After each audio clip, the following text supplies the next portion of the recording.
কে? কি ব্যাপার আপনি এখানে? আমি তো 1 তারিখেই বাসা ভাড়া দিয়ে দিচ্ছি। বাসা ভাড়া তো আসলে বিকালে টাঙ্কিতে পানি থাকবে না, বালতি বেড়া রেখেন। এটা কে ছিল? কেয়ারটেকার ছিল। আমি কেয়ারটেকারের কথা জিজ্ঞেস করি নাই আবির। আমি কি জানতে চেয়েছি তুমি ভালো করেই জানো। তুমি এইরকম বিহেভ করতেছো কেন? কি চলতেছে তোমার মনে? আমাকে সত্যি সত্যি বলো আজকে। তুমি জানতে চাও? হ্যাঁ, জানতে চাই।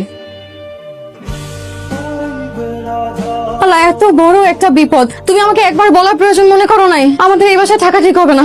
কি করব? তুমি এখানে বসে আছো কেন? প্লিজ তুমি রুমে যাও। তুমি আমার চোখের সামনেই থাকো। তুমি আমার চোখের সামনে থেকে একটু নড়চড় করো না। কি করব আল্লাহ? হ্যালো রবি। হ্যালো মা। মা, তোমার জামাই তো অনেক বড় বিপদ। কি করব এখন বলো তো? আমরা কাজ করি, আমরা দুজনে মিলে তোমার বাসায় চলে আসি। এখানে তো অনেক বড় বিপদ মা, কি করবো বলো না? তাহলে চলে আয়, চলে আয়। না না, আসিস না, কারণ রাস্তায় যদি কোনো ঝামেলা হয় তখন তো আরো বড় বিপদ হবে। তোর বাবা তো সেফটি ব্যবস্থা করেছে, আমি তোর বাবার সাথে কথা বলে দেখি আর কি করা যায়। হ্যাঁ প্লিজ তুমি বাবাকে বলো না কিছু তাড়াতাড়ি ম্যানেজ করতে।